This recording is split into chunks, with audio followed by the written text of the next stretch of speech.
Linda Thompson thought she had seen the worst the night her son Ryan went missing, but nothing could have prepared her for the phone call that came at midnight, a call that would change everything. The quiet suburban street she lived on had always been peaceful, a safe place to raise a family. But that night, everything shattered. Linda had spent the entire day frantically trying to reach her 22-year-old son, who hadn't come home the night before. He wasn't answering his phone, and none of his friends knew where he was. As the hours ticked by, Linda's worry turned into panic. And then, just as she was about to call the police, the phone rang. She picked up the phone, hoping to hear Ryan's voice. Instead, what she heard chilled her to the bone. It was Ryan, but he wasn't calling to say he was safe. His voice sounded distant, weak, and frightened. Before she could ask where he was, the line went dead. The call left Linda frozen with fear. Something terrible had happened to her son, but she had no idea where he was or who had him. Desperate, she called the police, and Detective Anna Rodriguez was assigned to the case. As Anna began to investigate, she uncovered a tangled web of secrets and lies that stretched far beyond a simple missing person case. The peaceful suburban life Linda had known was about to unravel. What had started as a missing person case quickly turned into a murder investigation, and Linda found herself facing a reality darker than she could have ever imagined. What really happened to Ryan that night? And who made the call that left Linda in terror? As Detective Rodriguez dug deeper into the case, she discovered that everyone involved had something to hide. Stay with us as we uncover the truth behind the midnight call that no mother should ever receive. Linda Thompson had lived a quiet life in the suburbs for years, raising her son Ryan on her own after her divorce from James. Ryan was her world, a 22-year-old young man who was smart, independent, and loved by everyone in the community. Though he had his struggles like many young adults, Linda never imagined those struggles would lead to the nightmare that would unfold one cold October night. It had started like any other day. Linda had spoken to Ryan in the morning, and everything seemed fine. He mentioned going out to meet some friends later that night, which wasn't unusual for him. Ryan had a small group of close friends, and they often hung out at a local bar or spent time at one of their apartments. Linda, as any mother would, reminded him to be careful, but Ryan reassured her he'd be home later, like always. But by the time midnight rolled around, Ryan still hadn't come home. Linda sent him a quick message, thinking nothing of it at first. Maybe he'd stayed out a little later than usual, caught up in conversation with his friends. But when another hour passed with no reply, worry began to creep in. Ryan wasn't the type to ignore his mother's texts. By 2 a.m., Linda's concern turned into full-blown panic. She called his phone, but there was no answer. She dialed again and again, but each call went straight to voicemail. Linda's thoughts raced as she frantically tried to figure out what could have happened. She called some of Ryan's friends, but no one had heard from him. Everyone she contacted told her the same thing: Ryan had left the bar around 10 p.m., and no one had seen him since. He hadn't mentioned going anywhere else, and he wasn't known for disappearing without telling anyone. By now, Linda could feel that something was terribly wrong. As the clock ticked toward dawn, Linda made the decision to contact the police. She couldn't sit at home any longer, waiting and worrying. She called in and reported her son missing, hoping they could do something to help find him. Within an hour, officers were at her door, taking down details about Ryan's last known movements and trying to gather as much information as possible. Detective Anna Rodriguez was assigned to the case. She was a no-nonsense investigator who had worked on missing person cases before, but this one immediately felt different. There were no signs of foul play, no immediate evidence that something violent had happened, but the gut feeling was there, the sense that Ryan's disappearance wasn't just a case of a young man who wandered off and lost track of time. Detective Rodriguez began by retracing Ryan's steps. She visited the bar where Ryan had last been seen, speaking to the bartenders and patrons who had been there that night. They all gave the same account: Ryan had been in a good mood, chatting with friends, and left alone around 10 p.m. There was nothing unusual about his behavior, no sign that he was upset or that anyone had been following him. Next, Rodriguez checked Ryan's phone records. His phone had last pinged off a cell tower near the bar, but after that, there was nothing. It was as if Ryan had simply vanished into thin air. The detective pressed forward, interviewing Ryan's closest friends and family, trying to piece together any clues that might explain where he had gone. But no one knew anything.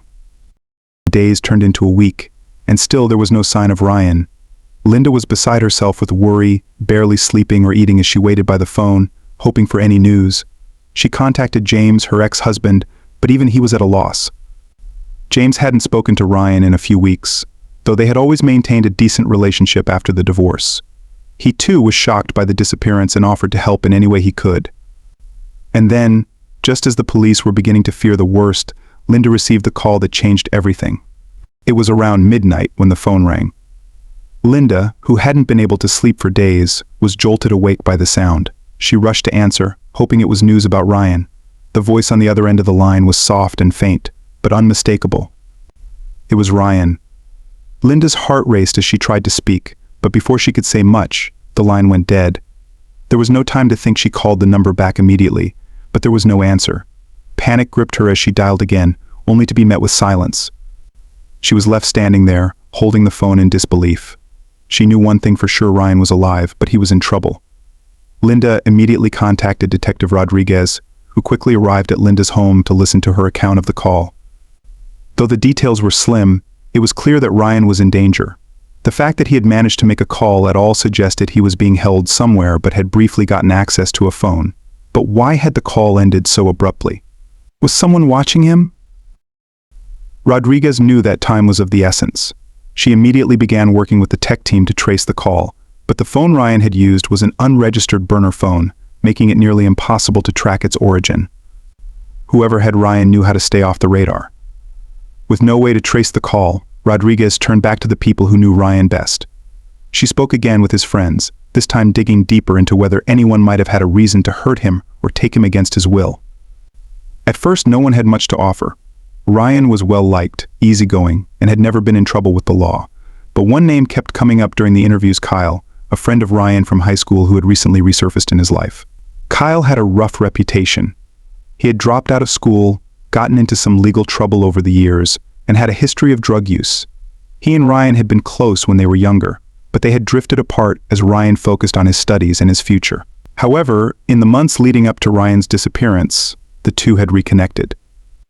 Ryan's friends mentioned that Kyle had been hanging around more often, and though no one suspected anything sinister at first, it was clear that Kyle's return into Ryan's life might have had something to do with his disappearance.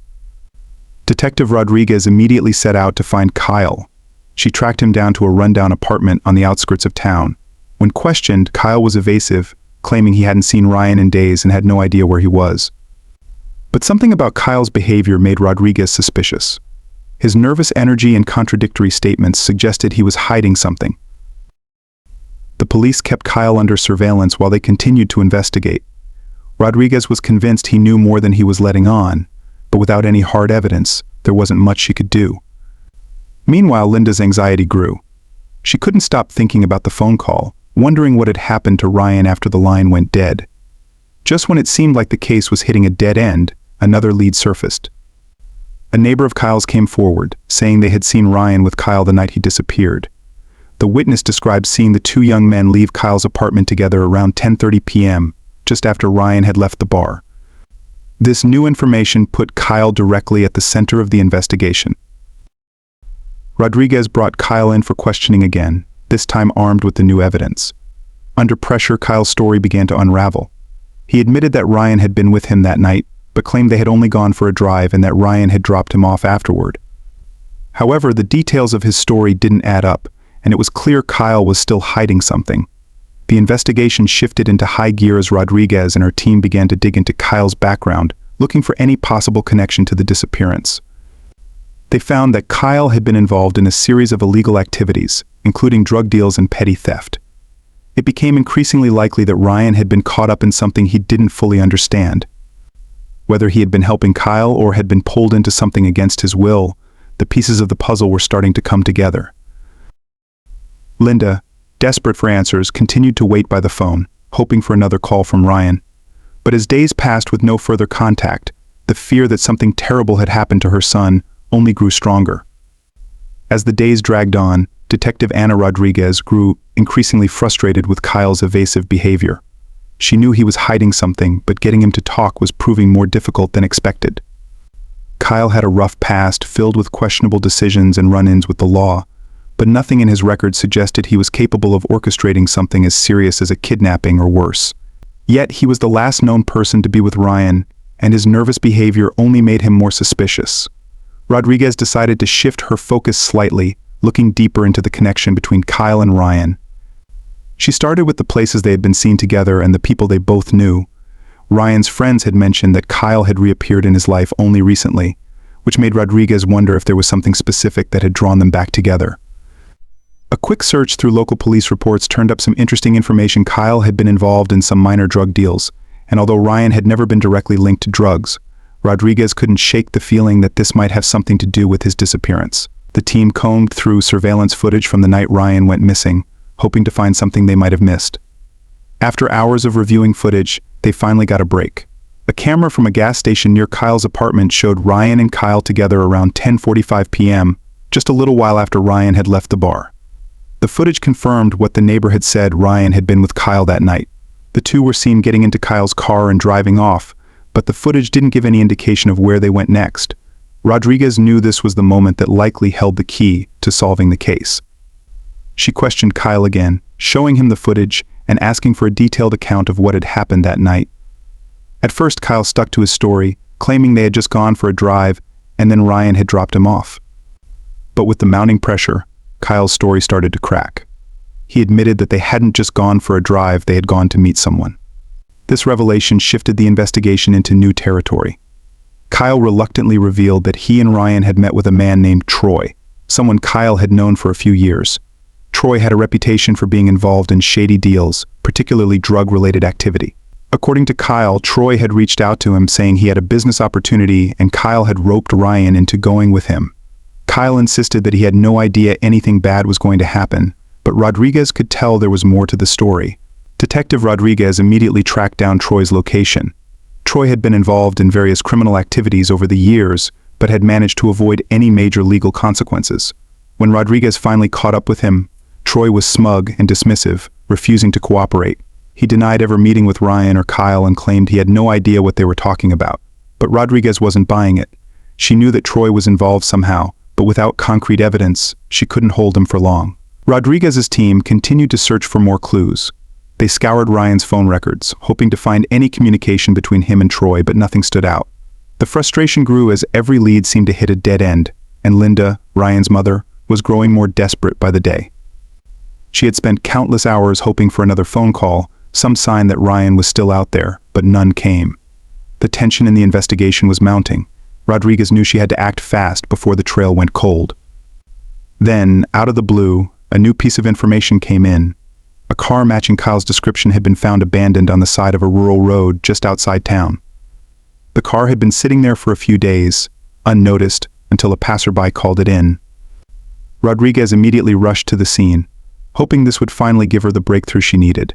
The car was empty, but inside detectives found several items that seemed out of place: a jacket, a few crumpled papers, and most importantly, traces of what appeared to be blood on the passenger seat. This was the first solid piece of evidence that suggested foul play, and Rodriguez knew they had to act quickly. The blood was sent to the lab for testing, but everyone on the team had a sinking feeling they already knew whose it was. While the lab results were being processed, Rodriguez and her team intensified their search. They scoured the area around where the car had been found, hoping to uncover any more clues. It was a desolate area, filled with dense woods and empty fields, an ideal place for someone trying to hide something. After hours of searching, the team came across something chilling. About a mile from the abandoned car, tucked away in a remote part of the woods, they found a shallow grave. The team held their breath as they unearthed what they feared. Inside was a body badly decomposed, but clearly that of a young man. The weight of the discovery hit hard. Although they couldn't immediately confirm it, everyone knew it was Ryan. Linda Thompson's world shattered when Detective Rodriguez delivered the news. The hope that Ryan would come home alive was gone, replaced by the unbearable reality that her son had been murdered. The midnight call that had once given her a glimmer of hope now felt like a cruel reminder of the terror Ryan had endured in his final moments. The forensics team worked quickly to confirm the identity of the body. DNA tests were run, and within days, the results came back, confirming what everyone already knew: it was Ryan Thompson. The blood found in Kyle's car was also a match, placing Kyle directly at the scene of Ryan's murder. But the question remained: why? What had led to this senseless act of violence? Detective Rodriguez immediately brought Kyle back in for questioning, this time with undeniable evidence linking him to Ryan's death. Kyle, visibly shaken, finally broke down. The full story of what had happened that night began to unravel. Kyle admitted that he and Ryan had indeed gone to meet Troy that night. Troy had promised them a quick way to make money, something Kyle couldn't resist. He claimed he had no idea what Troy's real plan was, but things quickly spiraled out of control. According to Kyle, Troy had become agitated during their meeting, accusing Ryan of trying to double-cross him. Kyle said he didn't know what Troy was talking about, but the situation quickly escalated. Troy pulled a gun, and in a panic, Kyle and Ryan tried to flee. Kyle managed to escape, but Ryan wasn't so lucky. In the chaos, Ryan had been shot. Terrified and unsure of what to do, Kyle fled, leaving Ryan behind. He insisted he hadn't known Ryan had been killed until he saw the news later, but Rodriguez wasn't convinced. The blood in Kyle's car suggested that he had returned to the scene, likely to help Troy dispose of the body. Under pressure, Kyle eventually admitted that he had helped Troy bury Ryan's body in the woods. He claimed he had been too scared to come forward, fearing Troy would kill him too. But Rodriguez knew that Kyle had been complicit in the murder, regardless of his fear. His involvement, whether direct or indirect, had led to Ryan's death, and he couldn't escape that responsibility. With Kyle's confession in hand, Rodriguez turned her attention back to Troy. He had orchestrated the entire thing, and now it was time to bring him to justice. Armed with Kyle's statement and the evidence from the scene, Rodriguez had enough to arrest Troy on charges of murder. Troy, still smug and defiant, denied everything, but this time the evidence was too strong to ignore. Troy was taken into custody, and the case against him was built quickly. He was charged with the murder of Ryan Thompson, and Kyle was charged as an accessory to the crime. The investigation had finally come to an end, but for Linda Thompson, the pain of losing her son would never fade. The trial that followed was difficult for everyone involved. Linda sat through every hearing, listening as the details of her son's murder were laid out in court. Kyle, while expressing remorse, was sentenced to a long prison term for his role in the crime. Troy, the mastermind behind the murder, was given a life sentence without the possibility of parole. As the trial came to a close, Linda tried to find some sense of closure, but the memory of the midnight call, the sound of her son's voice, frightened and weak, would haunt her forever. Ryan's life had been cut short by senseless violence, and no amount of justice could ever bring him back. For Detective Anna Rodriguez, the case was one she would never forget. It had been a long, grueling investigation, but in the end, justice had been served. Yet the cost had been high, and the town was left with a somber reminder of how quickly a life can be stolen. The story of Ryan Thompson's disappearance and murder would stay with the community for years, a chilling tale of trust betrayed and lives destroyed. With Troy behind bars and Kyle convicted as an accessory to murder, the case of Ryan Thompson's disappearance had finally come to a close. The justice system had done its job, but for Linda Thompson, the pain of losing her son was far from over. The finality of the trial brought no real comfort. No matter how long Troy and Kyle would spend in prison, Ryan was gone forever. In the weeks following the trial, the community remained shaken. Ryan had been a bright young man with his whole life ahead of him, and his senseless death left a mark on everyone who knew him. His friends struggled to make sense of the events, grappling with the reality that someone they had known, Kyle, had played a role in the tragedy. It wasn't just the murder that was difficult to process, but the betrayal. Kyle had been a friend, someone they trusted, yet he had let fear and desperation lead him down a dark path that ended in violence. Detective Anna Rodriguez, though relieved to have solved the case, couldn't shake the heavy feeling that came with it. She had dealt with plenty of crimes in her career, but Ryan's case had struck a deeper chord. It was a reminder of how quickly things could spiral out of control, how one bad decision could ruin countless lives. Rodriguez found herself replaying the investigation in her mind, wondering if there had been something more she could have done to prevent the outcome. But as a detective, she knew all too well that hindsight, no matter how painful, didn't change the past. For Linda, the grieving process was just beginning. The house that had once been filled with Ryan's laughter now felt eerily quiet. She found herself sitting in his room for hours, looking through old photos and belongings, trying to hold on to the memory of her son. The midnight call still echoed in her mind, the brief moment of hope that was shattered by the realization of what had happened to him. It was the last time she had heard his voice, and she clung to that memory, even though it brought as much pain as it did comfort. The small town rallied around Linda, offering support in any way they could. Neighbors brought meals, sent flowers, and stopped by to check on her. But despite their kindness, Linda felt a deep loneliness that no amount of visits or kind words could fill. The loss of a child was a wound that would never fully heal, and Linda knew that. She just hoped to find some way to move forward, to keep Ryan's memory alive without being consumed by the grief. Ryan's funeral was a somber event, attended by friends, family, and members of the community. The church was filled with people who had known him, each one struggling to come to terms with the fact that his life had been taken so senselessly.